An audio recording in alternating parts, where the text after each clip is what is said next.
August 2nd, 1977. Johnny Carson wasn't supposed to be in Memphis that night. The Tonight Show was on summer hiatus, and Johnny had flown to his Malibu beach house to escape the cameras, the pressure, the constant performance. But at 11:47 p.m., his private phone rang. The number was unlisted. Only 7 people in the world had it. When Johnny picked up, the voice on the other end was slurred, desperate, and unmistakable. "Johnny, it's me. I need to see you. Tonight, please." Elvis Presley was calling from Graceland, and he was begging. What happened in the next 72 hours would haunt Johnny Carson for the rest of his life. A secret meeting between two of America's biggest icons. A confession so dark that Johnny made everyone involved sign NDAs. A friendship nobody knew existed. And 3 weeks later, Elvis would be dead on his bathroom floor, leaving Johnny with a secret he'd carry to his grave. This is that story. The one NBC buried. The one Elvis's estate tried to erase. The one that explains everything about those final terrible weeks. Johnny stared at the phone in his hand, his heart pounding. Elvis Presley. The Elvis Presley. They'd met exactly 3 times. Once at a Vegas show in 1969. Once backstage at NBC in 1972. Once at a private party in Beverly Hills in 1974.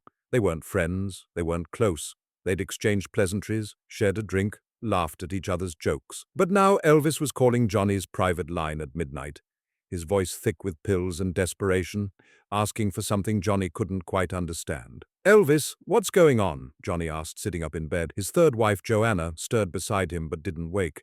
"I can't explain on the phone," Elvis said. His words were sliding together, the legendary voice reduced to a painful rasp. "They're listening. They're always listening. I need someone I can trust, Johnny. Someone who understands what it's like to be what we are. Who are. Prisoners of fame." The line went quiet except for Elvis's breathing, heavy, labored, the sound of a man drowning. "Where are you?" Johnny finally asked. "Home, Graceland. Can you come? Tomorrow. I'll send the plane. Please, Johnny. I'm running out of time." Something in Elvis's voice made Johnny's stomach turn. This wasn't a drunk call. This wasn't pills talking. This was a man reaching out in absolute terror. "I'll be there," Johnny said. The phone clicked dead. Johnny didn't sleep that night. He sat on his deck, watching the Pacific Ocean turn from black to gray to gold, trying to understand what had just happened. Elvis Presley had called him for help, but help with what? At 6 a.m., Johnny's assistant, a loyal man named Peter who'd worked for him since 1965, got an unexpected call. A private jet would arrive at Burbank Airport at 10 a.m. to take Mr. Carson to Memphis, Tennessee. The trip was strictly confidential. If anyone asked, Mr. Carson was visiting family in Nebraska. "What's in Memphis?" Peter asked. "Nothing you need to know about," Johnny replied. "And Peter, if word of this trip gets out, I'll know it came from you." Johnny had never spoken to him like that before. Peter understood immediately. This wasn't Tonight Show business. This was something else entirely. The flight to Memphis took 4 hours. Johnny sat alone in the luxury cabin, drinking coffee and trying to prepare himself for whatever was waiting. The plane that picked him up wasn't commercial. It was Elvis's private jet, the Lisa Marie, covered in blue velvet and gold trim. Excessive, gaudy, perfect Elvis. But the pilot looked worried when Johnny boarded. "Mr. Carson," the pilot said quietly, "I don't know what Mr. Presley told you, but he's not well. He's not himself. I just wanted you to know." "Not well how?" The pilot hesitated. "I've been flying him for 7 years. I've never seen him like this." They landed at Memphis International just after 2 p.m. A black limousine with tinted windows was waiting on the tarmac, engine running. No driver got out to open the door. Johnny let himself in and found the back seat empty except for a handwritten note on Elvis's personal stationery. "Come to the back entrance. Security will let you in. Tell no one you're here. Please, E." The limo drove itself, or rather, someone Johnny couldn't see was driving from behind a partition that wouldn't roll down. They drove through Memphis in complete silence, passing Beale Street and the Mississippi River, until the car turned onto Elvis Presley Boulevard. Graceland looked different in person than it did in photos. Bigger, more isolated. The gates were closed, and dozens of fans camped outside, holding signs and playing Elvis records on portable stereos. The car didn't stop at the main gate. It continued around the property to a service entrance Johnny didn't know existed. A security guard, thick-necked and unsmiling, opened the gate without speaking. The car rolled through, and the gate closed behind them with a heavy clang that sounded like a prison door. Johnny was led through a basement entrance, up a back staircase, and into a part of Graceland tourists would never see. The decor was vintage Elvis, red velvet, gold accents, animal prints, a safari room, a jungle room. But everything felt wrong. The air was stale. The lights were too dim. It smelled like medication and sweat. "Mr. Presley is upstairs," the guard said. "He's been waiting for you." Johnny climbed another staircase, this one carpeted in deep purple. His footsteps silent. At the top, a door stood slightly open. Light spilled out. Johnny could hear music playing softly. Gospel music, Elvis's favorite. Johnny knocked.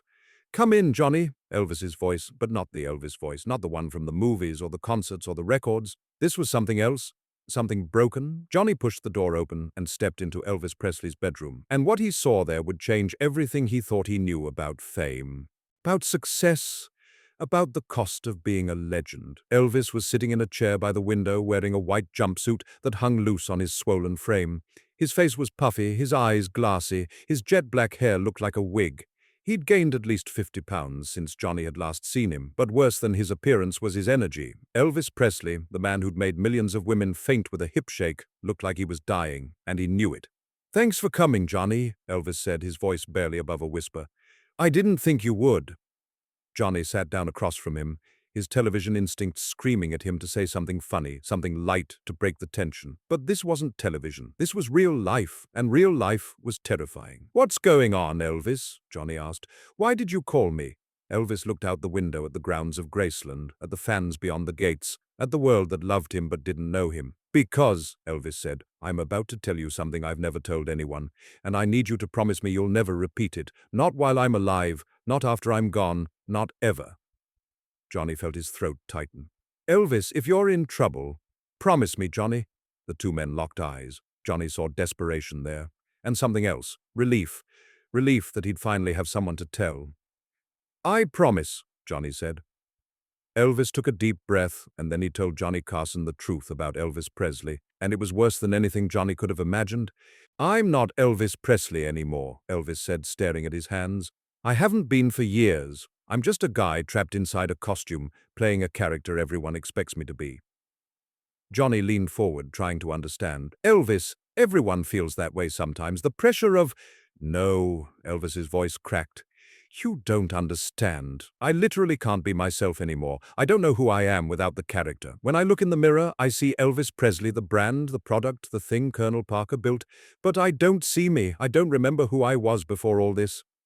Johnny had interviewed hundreds of celebrities. He'd seen breakdowns, meltdowns, confessions, but this was different. This was a man staring into the abyss of his own identity and finding nothing there. "When did it start?" Johnny asked quietly. 1956, Elvis said. "The Ed Sullivan Show, 70 million people watching. After that night, I stopped being a person and became a thing, an object, a fantasy, and everyone wanted a piece of it. My manager, the studios, the fans, my own family, they all needed Elvis Presley to keep being Elvis Presley. Nobody cared about the kid from Tupelo anymore." Elvis reached for a prescription bottle on the side table. His hands shook as he opened it and swallowed 3 pills without water. Johnny noticed there were at least a dozen other bottles within arm's reach. "The pills help," Elvis continued. "They make the character easier to play. Uppers to get me on stage, downers to get me off. Pain pills for my back, sleeping pills for the nightmares. Pretty soon, I couldn't tell where Elvis ended and the drugs began." "Have you talked to anyone about this?" Johnny asked. "A doctor? A therapist?" Elvis laughed bitterly. "Doctors are the ones giving me the pills, Johnny, and therapists. Can you imagine Elvis Presley in therapy? It'd be front-page news in an hour. 'The king has gone crazy.' My career would be over." "So what do you want from me?" Elvis looked at Johnny with eyes that were simultaneously pleading and resigned. "I want you to understand something. When I'm gone, and I will be gone soon, Johnny, I can feel it, I want someone to know the truth. Not the legend, not the myth, the truth." "What truth?" "That fame is a prison. That success is a trap. That everything they tell you about making it to the top is a lie, because once you're there, you can't come down. You can't be normal again. You can't just walk away." Elvis's voice broke. "I can't even go to the grocery store, Johnny. I can't take a walk. I can't have a conversation with a stranger without it becoming a performance. I'm 42 years old, and I've been locked inside this building for months because I'm too afraid to face the world." Johnny felt something he rarely felt. He was at a complete loss for words. Here was Elvis Presley, the man who had everything, telling him he had nothing. "Why me?" Johnny finally asked. "Why did you call me?" "Because you're one of the few people who might understand," Elvis said. "You perform every night, you put on the Johnny Carson character, make millions laugh, and then you go home and have to figure out who you really are. Don't you ever feel like you're disappearing behind the smile?" Johnny thought about his 3 failed marriages. his distant relationship with his sons, the loneliness he felt even in rooms full of people, the way he drank alone in Malibu, staring at the ocean, wondering if any of it meant anything. "Yes," Johnny admitted, "I feel it every day." "Then you know," Elvis said. "You know what I'm talking about, the terror of waking up and realizing you've spent so much time being the character that you've lost the person underneath." The two men sat in silence as the sun set over Graceland. Outside, fans sang Elvis songs, completely unaware that their idol was 20 yards away, falling apart. "What are you going to do?" Johnny asked. Elvis looked at him with eyes that had already accepted their fate. "I'm going to keep performing until my body gives out, because that's all I know how to do. That's all anyone wants from me." "Elvis, you could stop. You could retire. You could—" "And be who, Johnny? Who am I without the music, without the stage, without the fans screaming my name?" Elvis shook his head. "I'm nothing. I'm nobody. Elvis Presley is all I have left." Johnny stayed at Graceland until midnight. They didn't talk much after Elvis's confession. They just sat together, two men who understood the unbearable weight of being watched by millions, yet feeling completely alone. Before Johnny left, Elvis walked him to the door. His movements were slow, labored. He looked 20 years older than his age. "Thank you for coming," Elvis said. "Thank you for listening. Elvis, please get help, real help. Check yourself into a facility. Take a year off. Your fans will understand." Elvis smiled sadly. "You know that's not true, Johnny. Nobody wants to see their heroes fall apart. They want the fantasy, not the reality." Johnny pulled out a piece of paper and wrote down his private number. "Call me any time, day or night, I mean it." Elvis took the paper and held it like it was precious. "I won't call, Johnny, but knowing I could means everything." They shook hands. Elvis's grip was weak. "One more thing," Elvis said as Johnny reached the door. "When I'm gone and people ask you about me, tell them I tried. Tell them I fought as hard as I could. Tell them Elvis Presley loved his fans more than he loved himself. Because that's the truth." Johnny's throat tightened. "You're not going anywhere, Elvis." "Yes, I am. And soon." Elvis's voice was calm, accepting. "But now at least one person will know it wasn't drugs or fame or Colonel Parker that killed me. It was the loneliness, the absolute terror of being Elvis Presley every single day with no escape." Johnny flew back to Malibu that night. He told no one about the meeting. Not his wife, not his assistant, not his closest friends. 21 days later, on August 16, 1977, Elvis Presley was found dead at Graceland. The official cause was heart failure. The real cause, Johnny knew, was something medical examiners couldn't measure, a man who'd been trapped inside a legend until there was nothing left of him to save. Johnny Carson never spoke publicly about that night in Memphis. When reporters asked him about Elvis after his death, Johnny would simply say, "He was a great entertainer who gave everything to his fans." But every year on August 16th, Johnny would sit alone in his study, pour 2 glasses of whiskey, and raise one to the empty chair across from him, a private toast to the man who'd trusted him with the truth.